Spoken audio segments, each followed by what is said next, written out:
Last July or August, I asked you guys if you would prefer that I plant my strawberries this year in a GreenStalk vertical planter, a garden tower 2, or a raised bed. And I added the option for me to plant in all three and compare the results. And overwhelmingly, you guys chose for me to plant in all three and compare the results.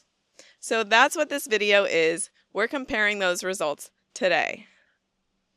Same strawberry variety, planted at the same time in all three planting setups. Now I want to be very clear up front that this is an imperfect experiment. There's slightly different soil, fertilizer, sun exposure, and watering in each of these setups, but I still think it's really valuable to go over the results, and surprisingly, I had a very clear winner. So let's get right into it. I'll cover first the strawberry variety, and then we'll get into some soil and fertilizer differences, and then we'll go into each one.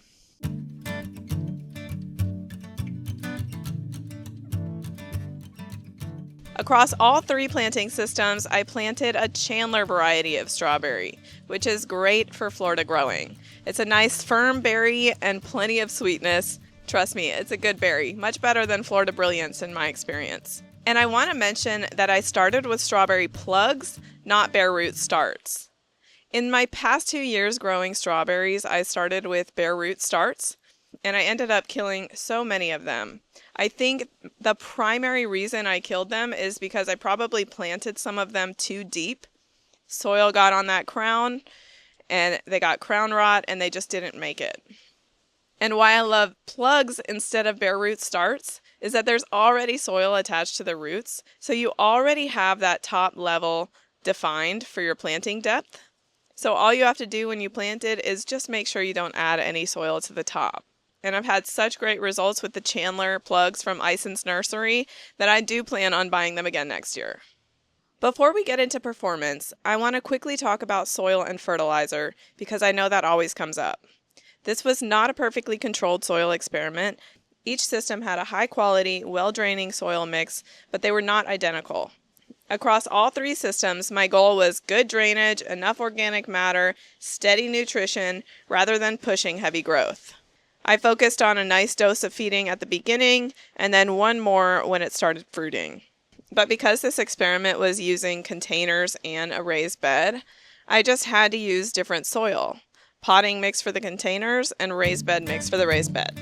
Now let's get into the three systems, starting with the GreenStalk. The GreenStalk was by far the easiest one to plant. The way that you plant this thing up is it's got 7 different tiers, so these are 7 different containers stacked on top of each other. So I had them laid out on my driveway on top of a tarp, and I put my Happy Frog potting soil mix into those containers, and then one at a time I planted those plugs into each of the pockets of the GreenStalk. Strawberries like the soil a little bit acidic, especially to get that sweet flavor. So I added a Happy Frog granular fertilizer at the time of planting that was specifically targeted for acid-loving plants. Then I also fertilized with a Fox Farm Grow Big fertilizer like a week or so after planting, and again once it started flowering, and that's it.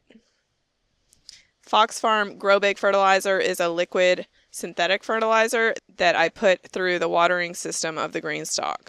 Now the sunlight exposure was a little bit different here in the GreenStalk, and it's really just because of the space I had available to put the GreenStalk. I wanted to put the GreenStalk on my paver driveway in the front yard, and that gets mostly morning sun, as well as some afternoon sun, just not the really late afternoon sun. Morning sun is quite a bit more gentle than the scorching afternoon sun, so I think that may have played a role in how well this performed.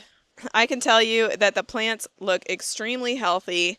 I do prune off some of the leaves that, start to look a little bit bad, whether it's like some spots or some yellowing or some browning. But in general, these plants look far healthier than the other two systems. And I think a big contributor to that is the airflow and the spacing that the GreenStalk allows.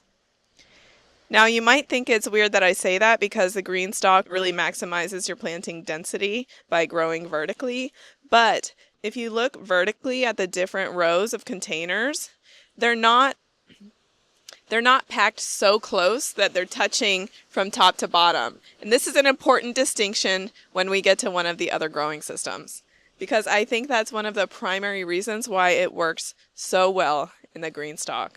I've been extremely satisfied with the GreenStalk vertical planter this year. My only problem is I don't know where I'm going to put any more. I might have to get, some backyard upgrades so I can put some more out back. Not only do the plants themselves and the leaves look really healthy, the strawberries are really firm and they're free from any, pests or diseases. And they honestly just look great. We ate so many of these. Now let's get into the other two systems. Next we have the Garden Tower 2. Now similar to the GreenStalk, this is full of Happy Frog potting soil. And then at the time of planting, I added the same Happy Frog granular fertilizer for acidic plants, or for acid-loving plants.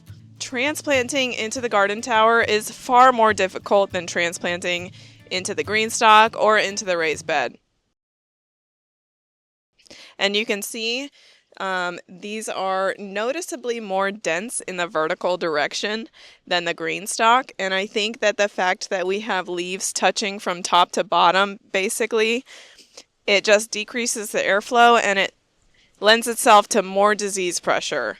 And I could see that throughout growing the strawberries. You can even see this leaf right here.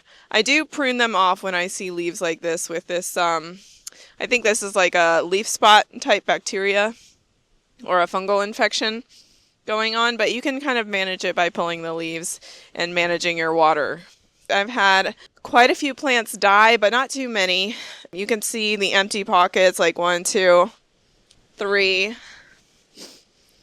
I think I only had maybe one that died in the GreenStalk. So much better luck in that growing system versus the Garden Tower 2.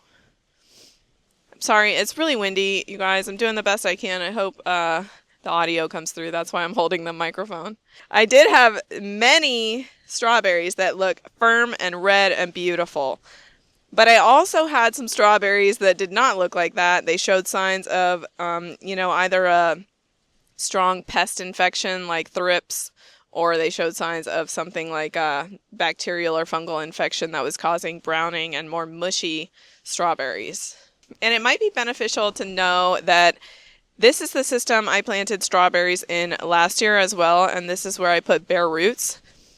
And it was an utter failure. I think I had like 50 bare root strawberry starts that I planted in here, and I ended up with like 10 that actually made it, and not any harvests that were anything worthwhile.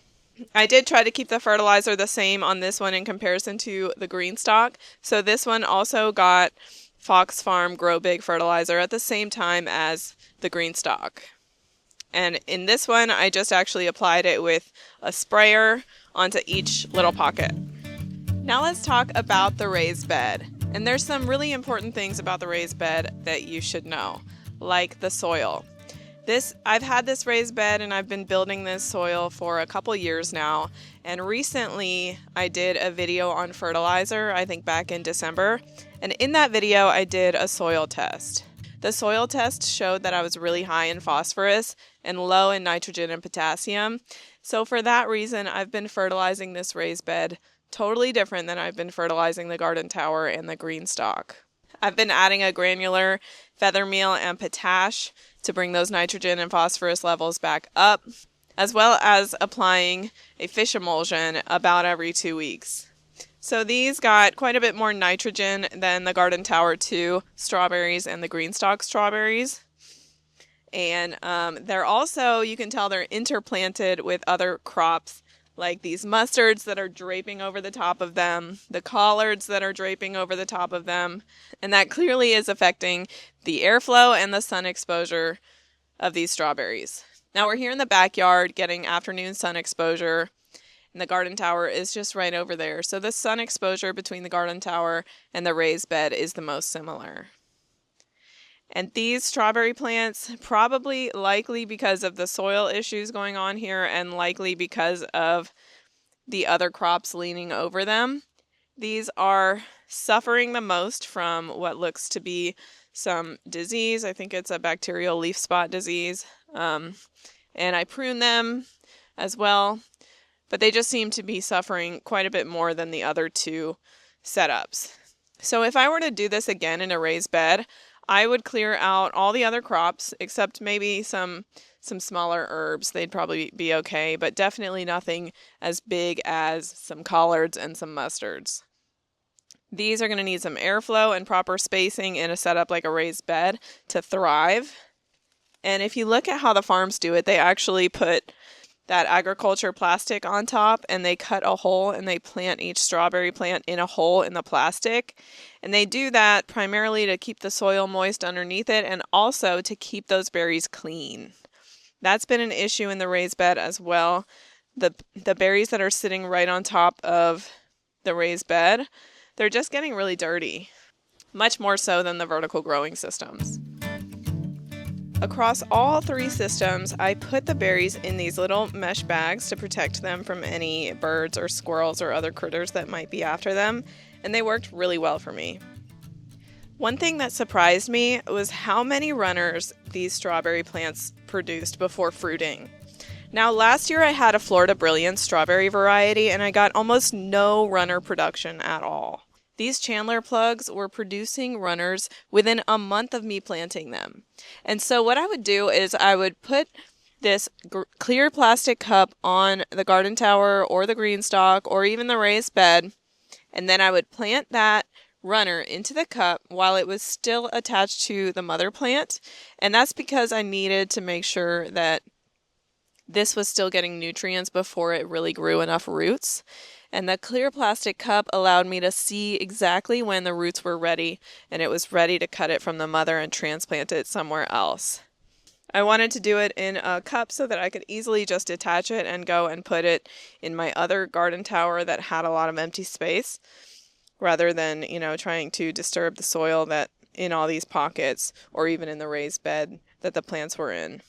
And it worked really well. I would do that again 100%. Now again, this was an imperfect experiment. There's certainly some differences in the soil and the fertilizer and the plant density or spacing going on in each of these growing systems, but I had the most success in the GreenStalk vertical planter.